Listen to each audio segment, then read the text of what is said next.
We back, baby. Go ahead and hit that subscribe button right now so that you don't miss a thing. You are now tuned into the system behind the system. Welcome back to the DaVinci podcast. And today we're going to be talking about optimal human motion, what it means, what it is, what it looks like, how to train it, all the above.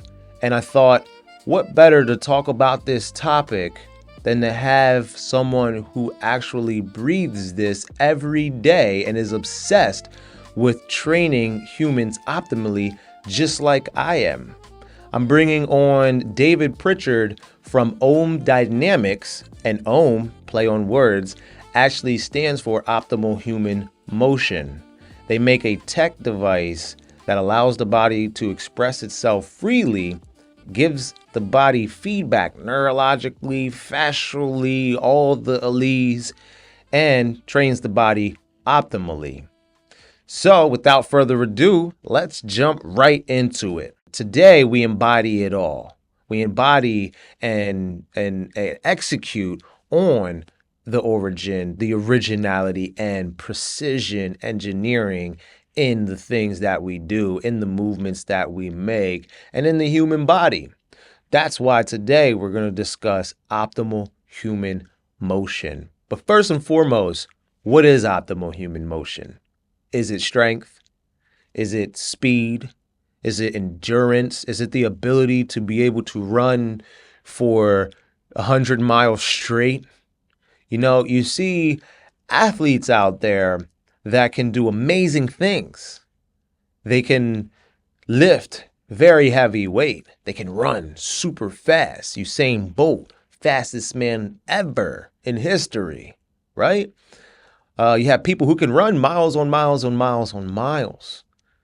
But is that optimal? Yeah, for them, it is. For their perspective, it is. For their system, it is optimal. You see, it is a system's perspective. And for someone like Usain Bolt, he's able to run fast because his system is optimized. It's coherent. All of the subsystems are working together. Can it be further optimized? Maybe. Maybe he can run, half a second faster and break his own record, right? But where he's at for the activities he does in the life that he lives, he has fully optimized himself to the point that he's at. And that, to me, is true optimization. Finding people where they're at or starting exactly where you're at and then beginning to improve from there. That's optimization. But what's human motion look like when it's optimized? That's why I'm bringing on David Pritchard today so that we can discuss what optimal human motion looks like from all perspectives. David, welcome to the podcast, man. Thanks for jumping on here, and definitely wanted to start you off as my first guest. We've had lots of conversations over the years here. How long have we known each other now? Is it like 7, 8 going on? I think it was. Yeah, I think it was. I'm going with set. We're closer to double digits than That's single. That's for crazy. sure. That's Yeah, crazy. yeah. We met at the Perform Better Summit, and I remember running into you and the other Dave at the social hour, and I just popped up to a table, wine in hand. I'm looking to just chill and chat to people, and you guys were the first table I went to. You were at the first table, and you're telling me about the tech, and at first I'm like, all right, I'm not sure what it is. It's a cable machine. I know what cable machines are, so I'm automatically thinking a weight stack. And but I'm listening, and you're telling me more, and I had no idea what I was really hearing. I was just there to have a good time.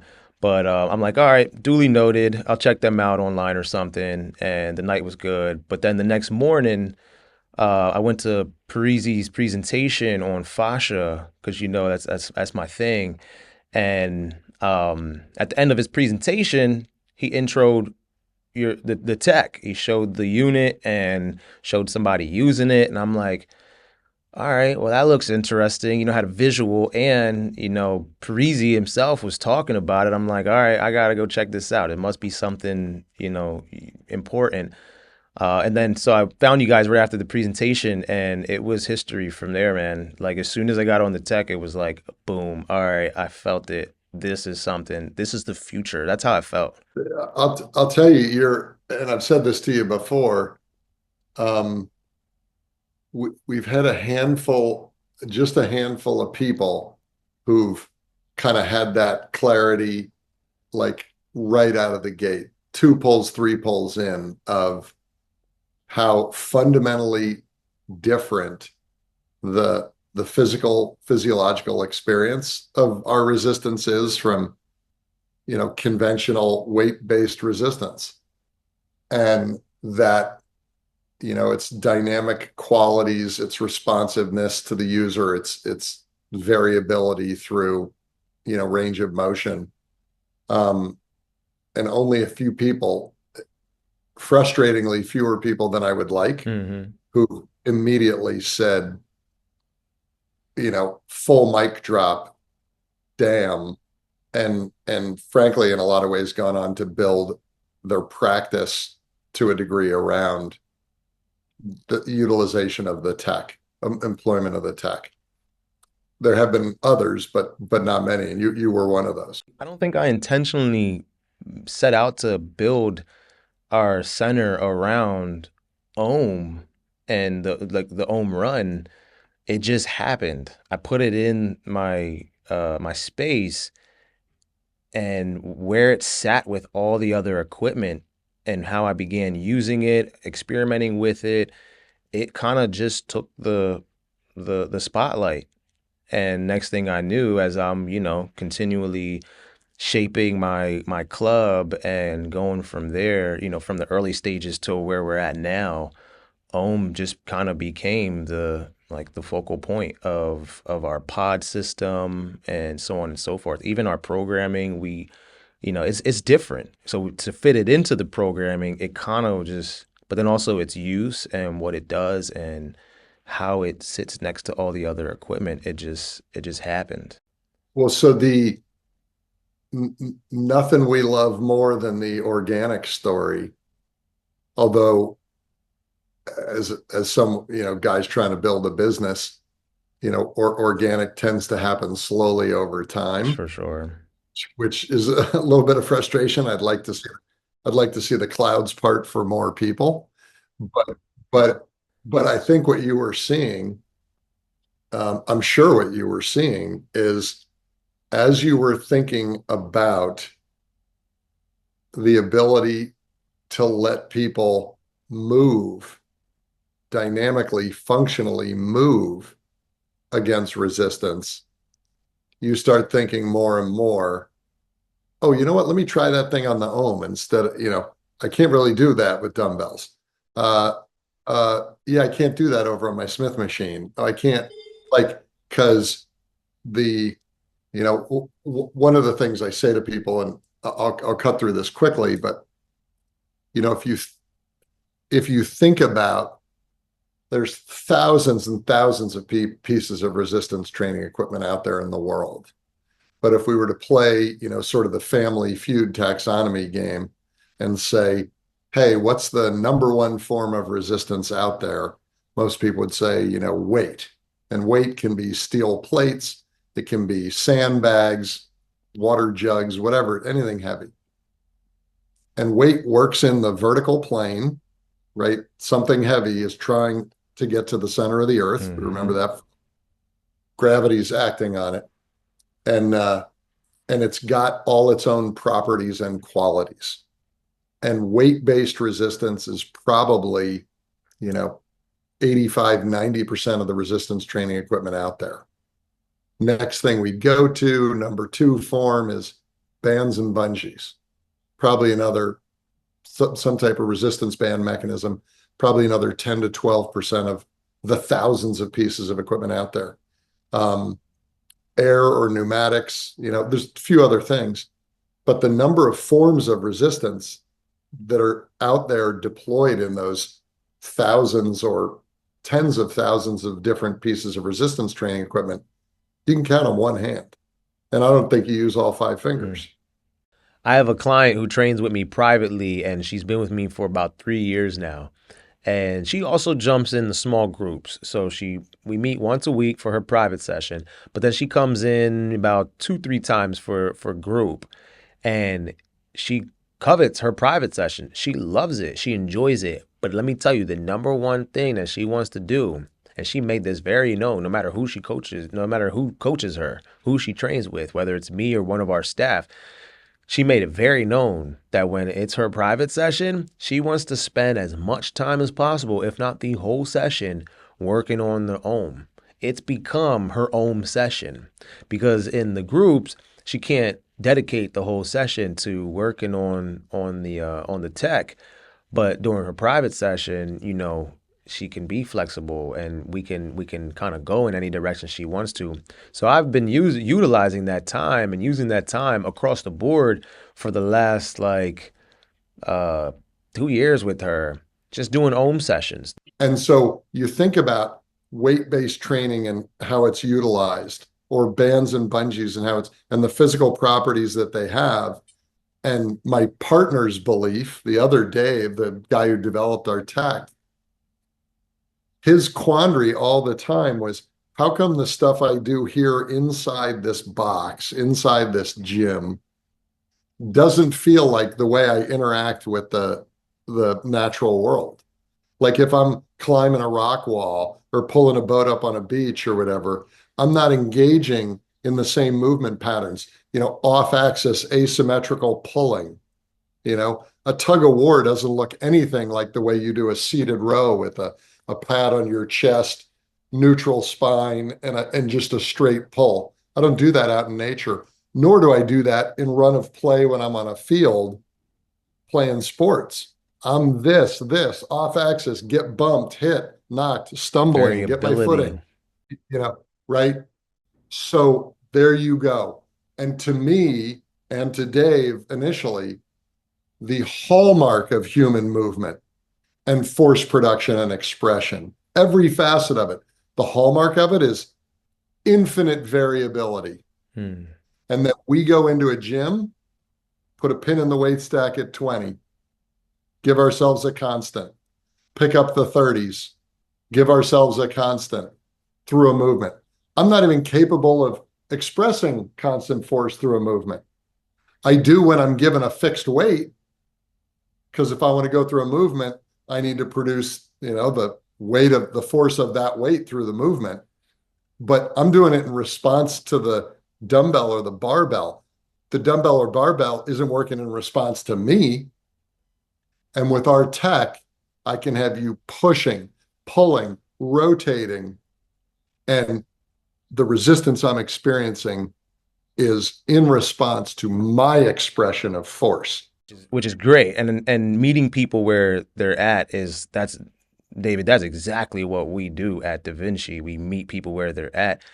But I want to say there's sometimes where I'm working with someone and I know that their lifestyle is like high stress.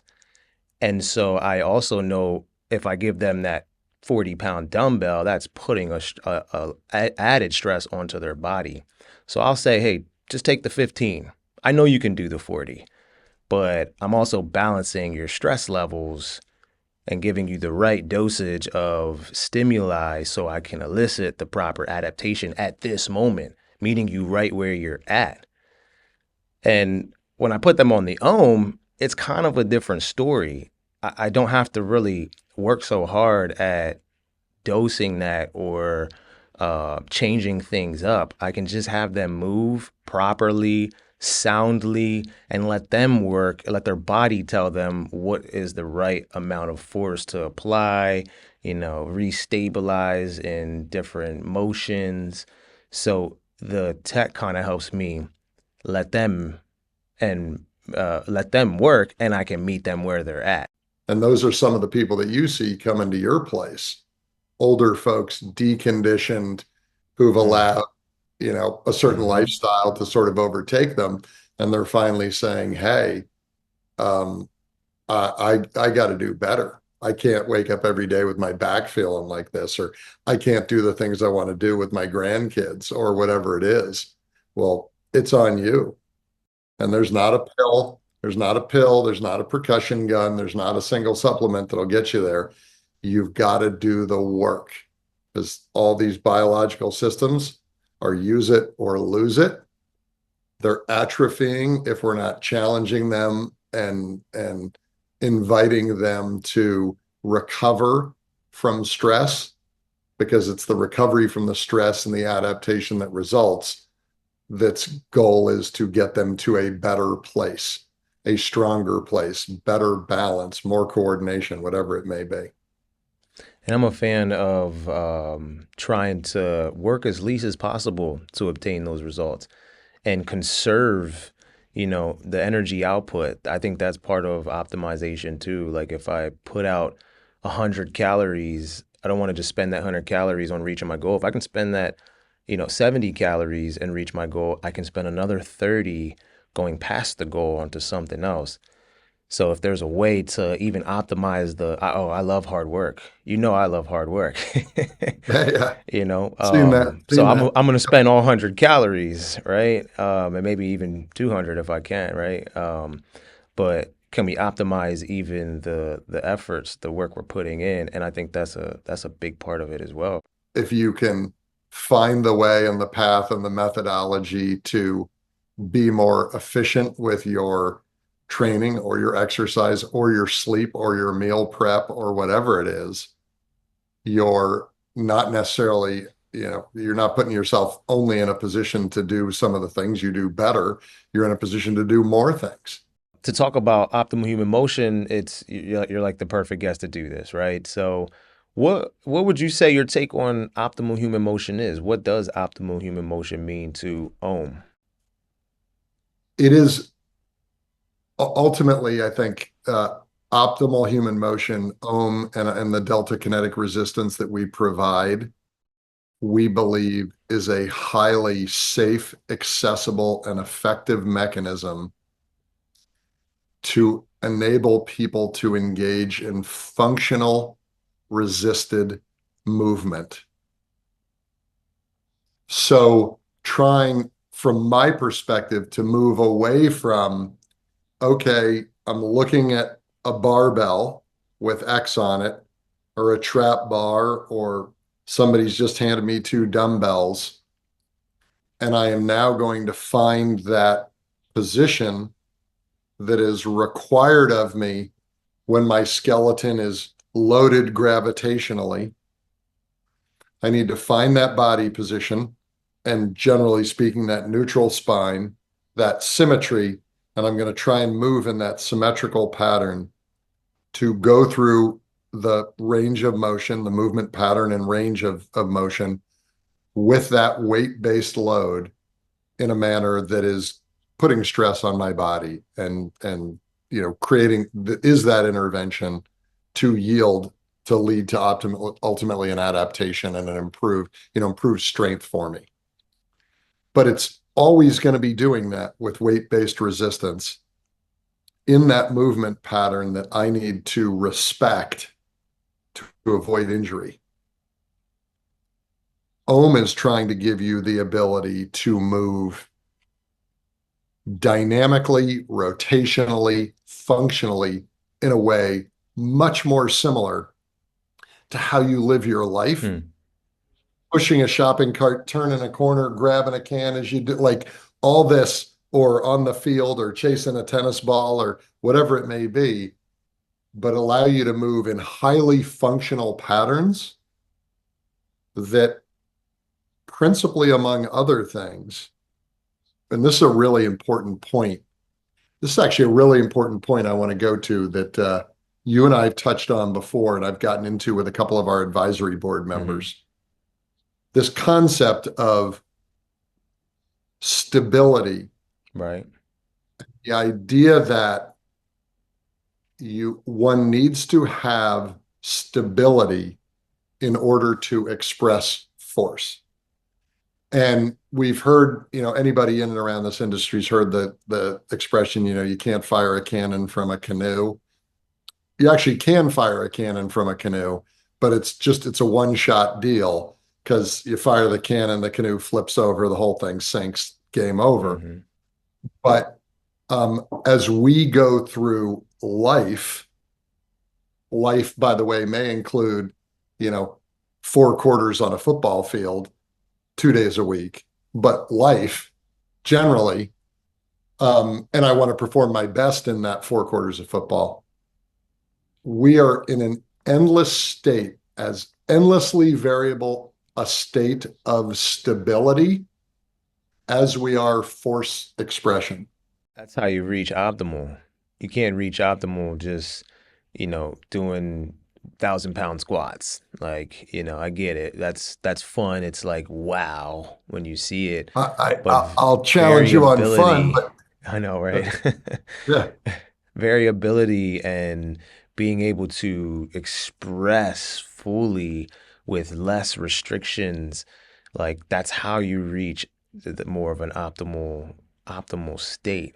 I love it. you can map all people on a spectrum with age as the horizontal axis, right? Bound on one end by birth, bound on the other end by death. Yeah. And then you can rank on the vertical axis everyone from 0 to 10, 0 to 5, pick your scale in terms of, um, I'll go with the word performance. It could be physical, it could be mental, neurological, whatever it may be, but 0 being the weakest, and 10 being the best. So what is, high performance for someone age 60 to 69 versus high performance for someone age 20 to 29? And it's going to Love it. vary as a function of conditions around them. But we've got, and we see, I think there was someone in their late 70s who finished last year's Kona Ironman competition. You are talking elite athlete. Is his time anywhere near the front of the pack? Not even close. The fact that he completed the Ironman at 78 or 79, I mean, off the hook, right? Elite athlete. And I say to people, Odell Beckham Jr. doing a one-handed, off-balance, rotating catch with one hand in a playoff game. There is not a single biological system that he has in his body that his grandmother doesn't have and use when she goes shopping at the supermarket, right? And the aspiration of what they can tune their respective biological systems to achieve is radically different, but there's no capability or no system. He doesn't have extra things. He's just tuning and has the ability to tune certain biological systems that he possesses to a capability to, execute these unbelievable athletic achievements. But his mom needs to be working and engaging and utilizing those grandmother every bit as much as he does. And she uses them in different ways when she goes shopping and when he's making the one-handed catch that, is going to be on highlight reels for years to come. What is something that they all can improve upon and optimize? Interesting story, just interesting to hear for the first time, because until someone says it to you, you have not had this thought. I'm out with Schmidt and Bill Parisi at an event out in Las Vegas with a bunch of NFL strength and conditioning coaches. And we're sitting around at a breakfast. It was a couple-day event, so we really spent a lot of time with these guys. And then one of the guys says, and it's obvious as soon as he says it, we are not here in the NFL, we are not trying to get anybody on the team stronger or faster at all. Like, that's not our goal. That's not our mandate from management. If you've made it to the NFL, you've been recruited, you've signed your contract, et cetera, with a few exceptions. There's a bit more to tweak, but you are fast enough. You are strong enough, et cetera, Our job is to keep them there and make them available, prevent them from becoming unavailable. So one of the jokey statements out there in high-level sports training is the most important ability of any athlete is availability, right? Lionel Messi does me no good if he's sitting on the bench with an injury. And when J.J. Watt hurt himself in the weight room trying to be muscle man, doing a back squat and was out for, half a season, and that half a season for him was, $4.5 million, and for the team was critically important. You're like, really? You going for a new PR in my weight room when I got you under contract for $8 million? The hell you are. Well, what's the point? I'm not Yeah. trying to, I'm not here to pay for your new personal best. I'm paying for you to be on the field, right? So what's optimization at that point for that player? It's resilience, it's dynamism, it's functional capacity. So one of my big frustrations, frankly, with the Ohm Run, which is the sole product we're in the market with right now, is there are a lot of people out there who view it as, and I know you don't, but a lot of people who view it as a high-tech sled. And so across the board, injury resilience is probably the number one way we can make people optimal. I think that's a good starting point for optimal human motion, injury resilience, and the ability to move freely without breaking, without tearing, no matter what you go to do, whether it's in football or whether you're sprinting or whether you're just picking stuff from the ground and putting it onto the counter in your kitchen. So if we were talking to a Gray Cook, right, like we have, or others, what constitutes, what are the components that give you or that build or that define injury resilience? The first thing I would say on that is what would define injury resilience is one, your body, the system can receive load properly. It can distribute it properly, and you don't have a break or a tear at some point in the system. That is injury resilience just in a nutshell. And then that load can be when you go to, just turn and your body feels tension or tension receives in one section of the system, but it distributes that tension optimally and efficiently so that it doesn't localize in one spot. And this could be body weight. It doesn't localize in one spot and then tear. It could be moving fast, and it could be fast like reflexes as well, but the load is distributed and it's just not hovering in one spot. That's when we get injured. So I think number one, just So easily saying it, is the body's ability to distribute load properly across the entire system.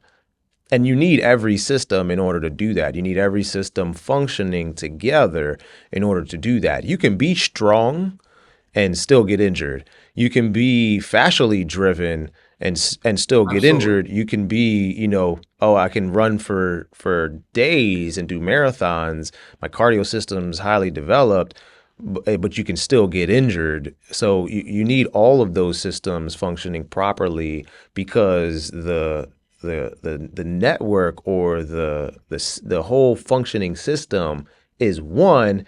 And so for load to distribute through that system, you have to optimize all the systems in unison. Yeah.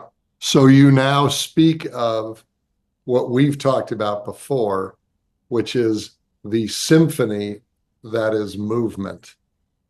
And the symphony metaphor goes to multiple biological systems.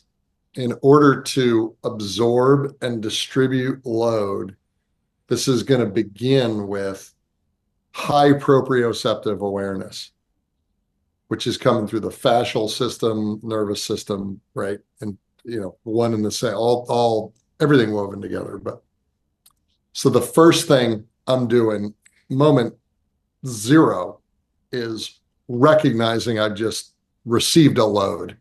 Might be an impact, might be a dumbbell somebody dropped in my hand, might be something that fell on, whatever it is. Recognize it, and then immediately process what, where, direction, how much, this, that, like, right? Think of the speed of this. One of my feet is 2 inches off the ground. I need to plant it and lock Quickly. because I just got hit with something. I get like, and you think about like it's insane in run of play of sport, and this is athleticism, and we are all athletes, right? It is, now you're into dynamism. Resilience is all of those systems having been attuned to some level, and it is my neurological system, my fascial system, ligamentous system, lymphatic system, cardiovascular system, muscular, skeletal, which are my brass, my woodwinds, my percussion, my strings, my whatever. And when they play like this, I have a symphony. And when they play like this, I have noise and Clanging, yeah. cacophony, and everybody leaves the concert hall. And we obviously know that the fascia system is what facilitates that symphony. And I wouldn't go as far to say it's the conductor of the symphony, but it definitely facilitates each instrument playing in balance. And from my standpoint, true optimization lives first and foremost with the connective tissue system, because when you focus on that, we've been focusing on muscle for decades and still are for the most part, even though we're going more towards a functional route and a whole body, whole system route. But if you focus on, you got to focus on something. We're trying to focus on all of it. But I found that if you focus on the fascial system first, you catch all the systems. You're able to optimize the nervous system's involvement, the muscular system's involvement, because optimization isn't just strength focus. It isn't just nervous system calibration. You could be highly nervous system driven and still not be fully optimized. It's all systems. It's the one functional system, but working cohesively and working together.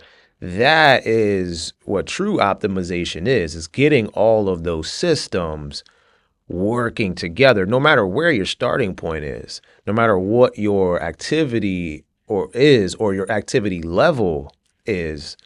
It is fabric. It is a tapestry. There is no, from my perspective, primary, secondary, tertiary. Like you can't remove any one of those from any of the other. They are all, it's one system, truthfully. Yeah. definitionally dependent. So it's not like the fascial system's not more important than the muscular system, because if the muscular system really broke down, it doesn't matter how hot stuff your fascia is tuned to, this whole structure's coming apart. Right.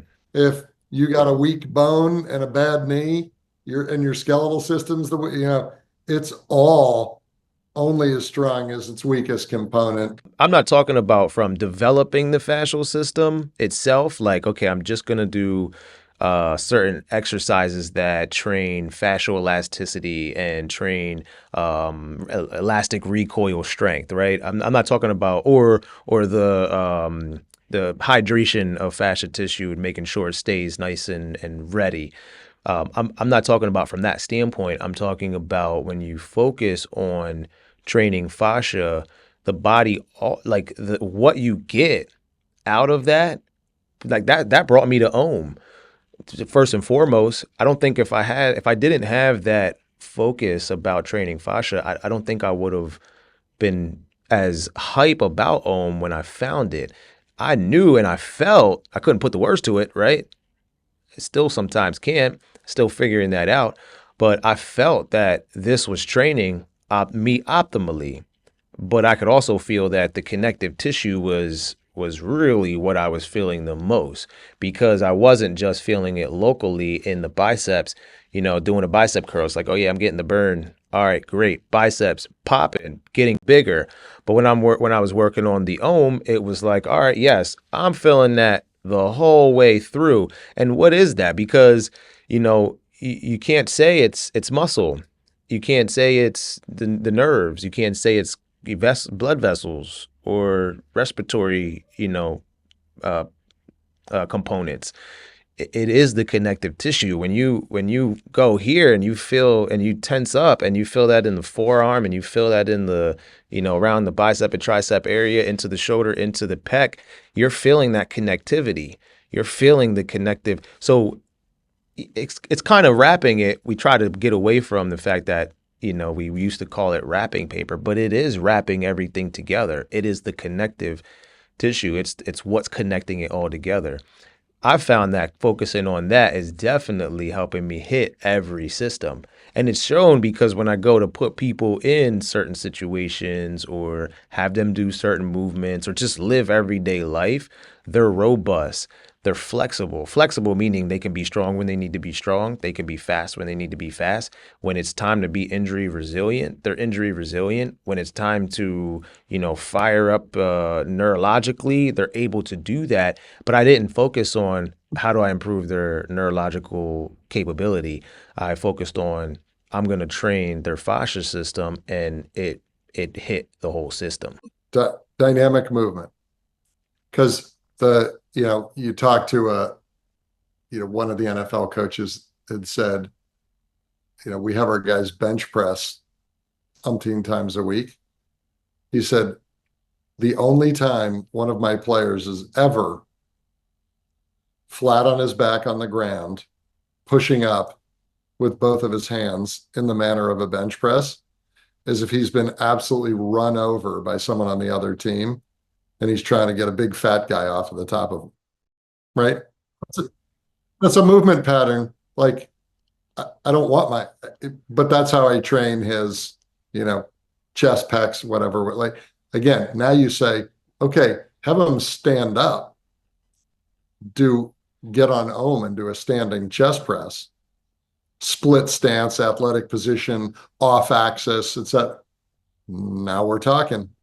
Now he's got to be finding that stability. Stability is not coming from the bench under his back. He's got to create it from the bottom of his shoes. Inherently, you're lighting up all the systems to do that. So we went from in the industry, gyms when they first became a thing, right? As society got more sedentary, we went from a lot more functional training, and the space just didn't have a lot of machines and equipments, to then like more muscular focused stuff, and then the machines, and now we're kind of heading back to more functional training, so on and so forth. Now we have new technology like ohm. uh, the future of optimal human motion, from ohm standpoint, where do you see that kind of being in the next 10 years? Super interesting question. As just a quick backup into that evolution of what we know, you can marker it off a couple people and a couple technologies, which is, you had Jack LaLanne, and then you had huge impact was Arnold Schwarzenegger and pumping iron and the whole Venice Beach bodybuilding thing. And for a time, that was like the dominant, like, people didn't appreciate that to get that way, you've got to lift 37 hours a day and eat 57 pounds of chicken and raw eggs. And, that's a commitment. That's an extreme. Then you go through, Jane Fonda and jazzercise and whatever, and on and on. There's just been a few hallmarky things that lead us to where we are today. My belief and where I think ohm sits is we have been working with some very, very basic resistance modalities for a very long time. And if you want to think to a degree, the internal combustion engine, um, the first ones that were produced, Dave talks about this and uses this as a metaphor.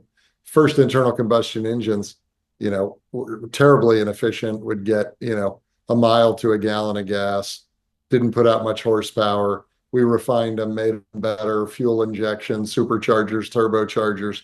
And we have taken that technology and just taken it to the utmost output, given the fuel that is being utilized and the power that exists, the energy that exists in that fuel, and how much we can get out of it now. And at some point, an Elon Musk comes along, builds a car using electric motors, that you can get a four-door sedan that's wickedly faster than the fastest Ferrari you could buy 25 years ago. Starsky and or Miami Vice, Testarossa. The freaking first Tesla sedan, four-door sedan, could transport a family way faster than a Testarossa. And technologies come along and they have different capabilities. I think the dynamics of delta kinetic resistance or accommodating resistance present the ability for people to train, move, rehabilitate to the absolute full extent of their capabilities, whether they're an elite athlete or someone with injuries or neurological issues. And I think the importance of strength training, the seminal thing that we are seeing and reading today, and it's coming out by the week, by the month in research, is the importance of strength training, and probably the greatest correlation, I think, that you'll see established between health span, that defines health span, is lean muscle mass. Any individual's lean muscle mass. Now, you can have great lean muscle mass and lousy balance, you're going to keep falling. But if you don't have lean muscle mass, you might have acute balance, but you won't necessarily have the strength to recover from a stumble or a this or that. Lean muscle mass that you will typically expect to keep as a function of exercising, which will preserve your bone density, optimize your cardiovascular health, constantly be taxing and inviting, new neural pathways and neurological, engrams to lay down. So I believe people need to strength train, and I believe OM is one of the safest, most accessible, and most effective ways to strength train. David, thanks for jumping So, on here today to talk about optimal human motion and also dive a little bit deeper into what that Ohm Run machine does for people, from the athlete level all the way to the general population level. There's much more to talk about, but we'll save it for another day. And right on. No, it's been great. yeah. It's been great. Appreciate it. So there you have it. Optimal human motion isn't just a workout. It's not just exercise and training protocols. It's when your body's whole system is moving cohesively as an integrated unit and not working against itself, so that you can move throughout life in a better fashion, no matter what you're doing, no matter where you're at, no matter which situation you're in. Your body is equipped to be optimal in that environment when it comes to movement as you move throughout life. So if this made you rethink the way the body moves, then you're in the right place. And yes, it isn't just muscular driven. So I know that changes a paradigm about exercise and training the body for optimal motion that we've been believing for the last countless years. Muscle is involved, but fascia is also involved. The nervous system and nerves are also involved. Cardio, so there's no more just a cardio workout or a muscle based workout. We can still do that. But what does the workout look like when we're looking at all the systems? Because that is true optimization. And it goes beyond the workout, it goes into the food you eat, your sleep patterns, stress levels, so on and so on and so forth. These all play a role on the system, which includes movement and motion as a function. We want to optimize that. But as we continue this podcast, we'll explore other ways to optimize that system. Today, the topic was optimal human motion. And if you're interested in the Ohm product, definitely check out their website, ohm.fit for more information. And thanks for tuning in today. We will see you on the next week's episode.